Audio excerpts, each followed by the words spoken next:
অসমৰ স্বাস্থ্য আৰু পৰিয়াল কল্যাণ, চিকিৎসা, শিক্ষা আৰু গৱেষণা বিভাগৰ মন্ত্ৰী অশোক সিংহলে আজি ডিব্ৰুগড় জিলাত প্ৰথম আনুষ্ঠানিক ভ্ৰমণ সম্পন্ন কৰি অসম চিকিৎসা মহাবিদ্যালয় আৰু চিকিৎসালয় আৰু জিলা স্বাস্থ্য ব্যৱস্থাৰ সামগ্ৰিক কাৰ্যকলাপৰ বিস্তৃত পৰ্যালোচনা কৰে। পুৱা মন্ত্ৰীগৰাকীয়ে অসম চিকিৎসা মহাবিদ্যালয় আৰু চিকিৎসালয়ত উপস্থিত হৈ ছুপাৰ স্পেচিয়েলিটি ব্লক, মাতৃ আৰু শিশু স্বাস্থ্য ব্লক আৰু কেজুৱেলিটি ৱাৰ্ড পৰিদৰ্শন কৰে।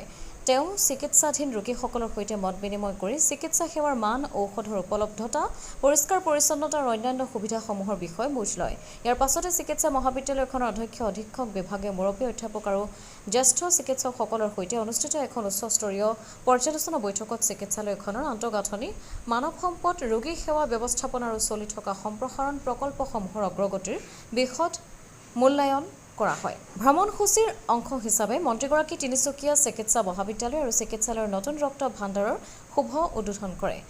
এই নতুন সুবিধাই জৰুৰীকালীন চিকিৎসা, অস্ত্ৰোপচাৰ, মাতৃ স্বাস্থ্য আৰু অন্যান্য বিশেষ চিকিৎসা সেৱাত ৰক্তৰ সহজলভ্যতা নিশ্চিত কৰাৰ গুৰুত্বপূৰ্ণ ভূমিকা পালন কৰিব বুলি আশা প্ৰকাশ কৰিছে। ইয়াৰ পাছত নিৰ্মীয়মান চৰাইদেউ চিকিৎসা মহাবিদ্যালয় আৰু চিকিৎসালয় পৰিদৰ্শন কৰে। পৰিদৰ্শনৰ অন্তত জিলা আয়ুক্তৰ কাৰ্যালয়ত চৰাইদেউ জিলাৰ স্বাস্থ্য বিভাগৰ যক্ষ্মা নিৰ্মূল অভিযান, মাতৃ আৰু শিশু স্বাস্থ্যকে ধৰি বিভিন্ন গুৰুত্বপূৰ্ণ স্বাস্থ্য সূচকৰ অগ্ৰগতিৰ খতিয়ান লয়।